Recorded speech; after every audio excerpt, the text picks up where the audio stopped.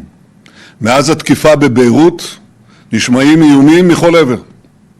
אנחנו ערוכים לכל תרחיש ונעמוד מלוכדים ונחושים מול כל איום. ישראל תגבה מחיר כבד מאוד על כל תוקפנות נגדנו מכל זירה שהיא.